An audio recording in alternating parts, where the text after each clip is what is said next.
20 simple strategies to clean the crap out of your mind. Stoicism. It was as if there were a constant hum in the back of your mind. Not a sharp noise you could identify, but a dull weight accumulated over the years. Promises you made to yourself and never kept. Conversations that should have been had but got stuck in your throat. Silent expectations that no one named but that you felt obligated to carry. This weight doesn't scream. It doesn't show itself. It just takes up space. Until one day you realize there's no more room to breathe. Seneca said that life doesn't demand that much from us, but that we are the ones who overload ourselves, like a traveler who insists on carrying too much luggage. It's curious how we cling to what no longer serves us, dragging along memories and fears as if they were necessary to stay alive. But every useless memory, every grudge that no longer has a function, is like another stone in the pocket of someone trying to cross a river. And still, we go on, tired, breathless, believing that this weight is part of who we are. Epictetus, on the other hand, spoke of the radical separation between what is ours and what never was. There is a powerful silence in this thought, realizing that many of the voices echoing inside us are not our own. They are the expectations of others, the fears of others, judgments that were not born in us, but that, for some reason, we agreed to carry. How can we maintain clarity when these voices try to hijack the center of our mind? Perhaps the secret lies in recognizing that we don't need to argue with them. Just let them go, like leaves carried away by the current. Think of a dark, stuffy room. You don't need to force the bad air out. You just need to open a window and allow the new to enter. Clearing the mind doesn't have to be a war against thoughts, but a natural exchange. Light doesn't fight with darkness, it just enters. And when it enters, it changes everything. Not because the darkness fought against it, but because there was simply no way to resist its presence. I'm speaking to you as someone sitting beside you on a night that's gone on too long, in no hurry to change the subject or fix anything immediately. I don't want to tell you what to do, but perhaps together we can pull a first thread of silence, just one, because sometimes that's what we need to start breathing again. A small space, a simple gesture, a crack of light that reminds us that there is more beyond this chaos, and that this more has always been there, waiting for us to open the window. The invisible weight of unfinished decisions. There are things that don't take up physical space, but inhabit every corner of our mind. Like heavy furniture, we never move. It's not the major events that drain our energy the most, but rather those small decisions we put off. An unanswered email, a conversation that needs to be had, but you avoid. A choice that could have been simple, but you postponed so many times that it now seems impossible. It's as if each of these pending items is an open window in the back of your mind, letting in currents of cold wind that never stop, no matter how much you try to warm up. At first, we ignore them. We think these things can wait, but they multiply. They grow like forgotten boxes in the basement. We don't remember exactly what's inside, but we know something is there, taking up space. And suddenly, every time you try to focus on the present, you feel the weight of these invisible objects pulling you down. That's why sometimes you feel exhausted without having done anything, because in reality, you are doing a lot, carrying the constant weight of what is still unresolved. Seneca reminded us that life slips away while we hesitate. It's a harsh realization because it shows that time doesn't wait for us to organize our internal drawer. While we postpone, the seasons change, people go their own ways, and we remain stuck, hostages of things that could have been released long ago. There is a profound clarity that comes when we look at these unfinished decisions and realize they are like ajar doors. Each one lets a little of our energy escape until we no longer have the strength to walk. What hurts is not just the work these pending tasks require, but the constant reminder that they are still there. It's the weight of knowing we couldn't commit to the next step. It's like living with an alarm that never stops ringing, low enough not to drive us crazy immediately, but persistent enough to never leave us in peace. And the mind, so eager for stillness, begins to beg for a moment of closure, for a feeling that, at least for today, something has been completed. Perhaps that's why we call these things emotional loose ends, because they aren't just tasks or rational decisions, they are loose threads that run through the fabric of our life, leaving it always unfinished. And it's not necessary for all these threads to be tied up at once. Tying just a few is enough for the structure to support itself again. It's at that moment that the mind, once restless, can finally find room to breathe. The mistake of trying to silence the mind by force. There is a persistent illusion that to have peace, we need to expel the thoughts that bother us, as if we could, by sheer willpower, erase the images that insist on returning, silence the voices that repeat what we don't want to hear. But the mind doesn't work that way. Trying to push a thought away is like trying to push water with your hand. The more force we apply, the more it slips through our fingers and touches us again. And in the process, we end up exhausted, confused, and even more stuck on what we wanted to avoid. Seneca, with his almost uncomfortable lucidity, said that it's not the raging sea that drowns a man, but the fact that he fights against the current without knowing how to swim. Perhaps the secret lies in learning to observe this current, to see the movement of thought, to acknowledge their presence, but not to dive into them. It's counterintuitive because we've been trained to believe that controlling the mind means getting rid of everything that isn't useful. However, true control is not about expulsion, but about choosing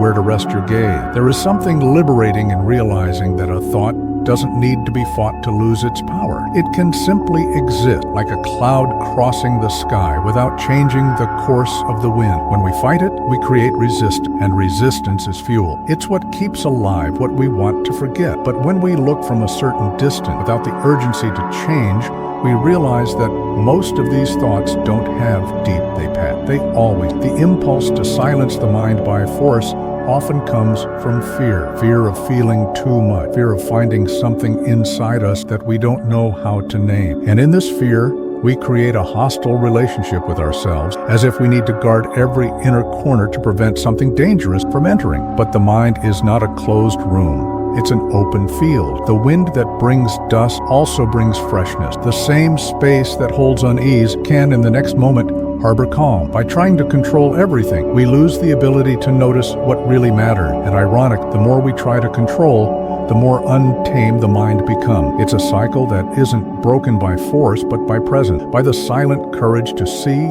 feel, and allow each wave to break on the shore without the need to hold it back or push it away. In this space, a thought ceases to be an enemy and becomes just a visitor who arrives and leaves without leaving any weight behind. The baggage that isn't yours, but you insist on carrying. Some burdens were not born in us. They are fragments of worry, fears, and pains that belong to other people, but which, for one reason or another, we decided to hold on to. It's as if we were walking a difficult path, and, in the middle of it, agreed to carry the baggage of someone who didn't always ask us to. Maybe it's out of love, maybe guilt, maybe because we were taught that caring is synonymous with sacrificing oneself. But there is a silent and essential difference between supporting and taking over. Epictetus reminded us, with the clarity of someone who knew where he stood, that life is divided between what is within our control and what never was. The problem is that we confuse this boundary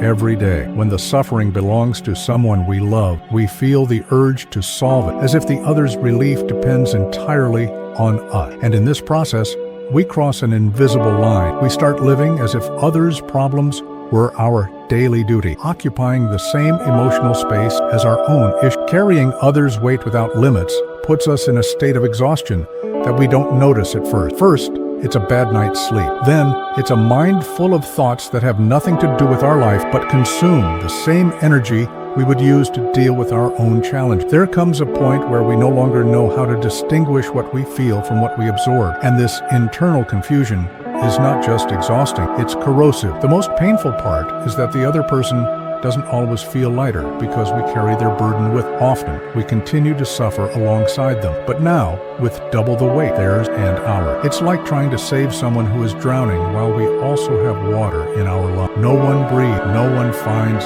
solid ground. There is dignity in offering presence without assuming in recognizing that being beside someone does not mean living their life for it. Because when we carry only what is ours, we can remain firm with our feet on the ground. And it is from this firmness that true support is born, not the kind that sacrifices itself until it disappears, but the kind that remains whole so that it can, in fact, be an anchor for those who need it. When silence becomes a prison and not a refuge, silence, when chosen, is a territory of healing. It is where the mind finds space to reorganize ideas, where the body slows down and the heart returns to the right rhythm. But silence can also turn into a prison, and the transition between one and the other is so subtle that we often don't notice. At first, stepping away seems necessary, a pause to breathe, some time for oneself. But gradually the isolation extends, and what was once a shelter begins to become a wall. On some days, this wall feels like protection. We close the doors to the world, believing that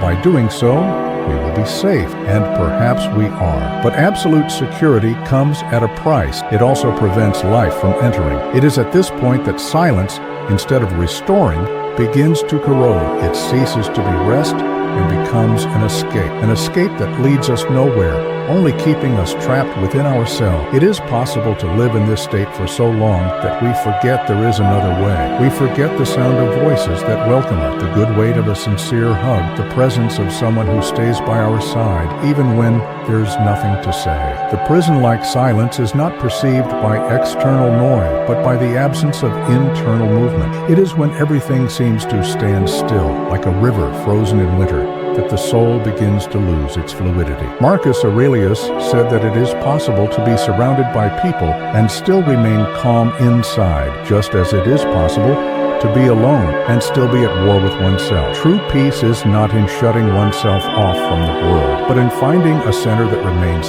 stable, even when the world is closed. A retreat, when healthy, prepares us to return. When it is an escape, it prevents us from living. The difference between a refugee and a prison is simple but essential. In a refuge, there are doors we can open whenever we want. In a prison, the doors exist, but we have forgotten where the key is, and perhaps the greatest risk is precisely this: confusing the temporary comfort of solitude with the idea that it is the only place where we can exist, because in the end, even the deepest silence must at some point make room for life to enter. The metaphor of the full vase. There comes a point when the mind, like a vase, simply cannot receive anything more. Even what would be good, even joy, even relief, ends up feeling heavy. Because when we are already overflowing, it doesn't matter the quality of what arrived. Everything becomes excess. Mental saturation doesn't happen overnight. It's slow, silent, almost imperceptible. Small worries, accumulated obligations, repetitive thought. Until, without realizing it, we live in a constant feeling of being on the verge of collapse. And it's curious how in this state,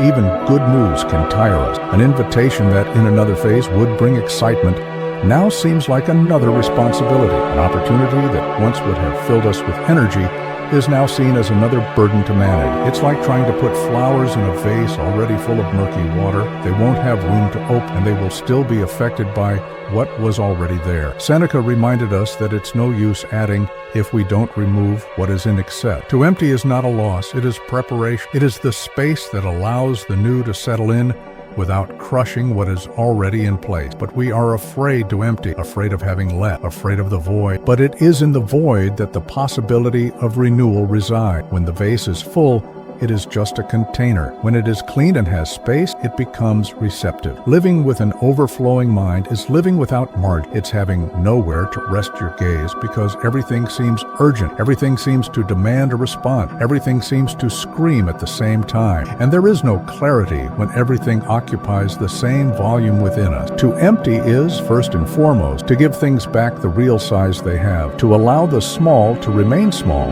and the large to be treated with the focus they deserve. The full vase is both a metaphor and a warning. It is a reminder that we cannot accumulate indefinitely, that the mind needs breaks just as the body needs rest. Because when we don't empty by choice, life empties for us. And almost always, it does so in ways much harsher than if we had done it ourselves. The small ritual that cleanses more than hours of effort. It's not always the big breakthrough that brings relief. Often, it's an almost imperceptible gesture that makes space for the mind to breathe. Some believe that to reorganize one's thoughts, a full day, a retreat, or a radical break in routine is needed. But in practice, a moment of full presence can do more than hours of forced effort. Like when a window is opened and fresh air enters without asking permission, changing the atmosphere of the room in a few minutes. This ritual doesn't need to be complex. It is born from the silent repetition of something simple. Sitting down, breathing deep, writing a few lines, walking without hurry,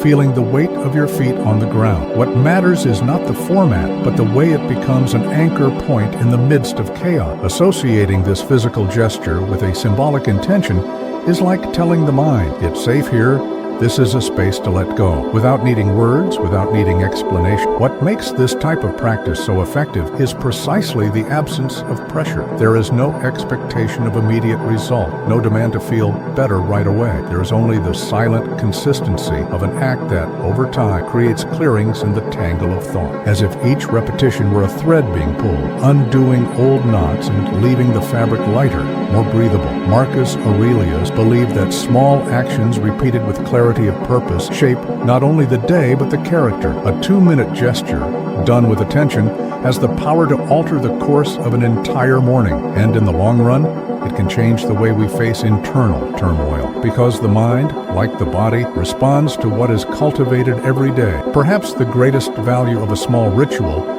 lies in the fact that it fits into any life, no matter how full it is. It does not require the world around to adjust for it to happen. It exists despite the chaos, and precisely for this reason, it works like a key that, even though small, can open doors that seemed locked for a long time.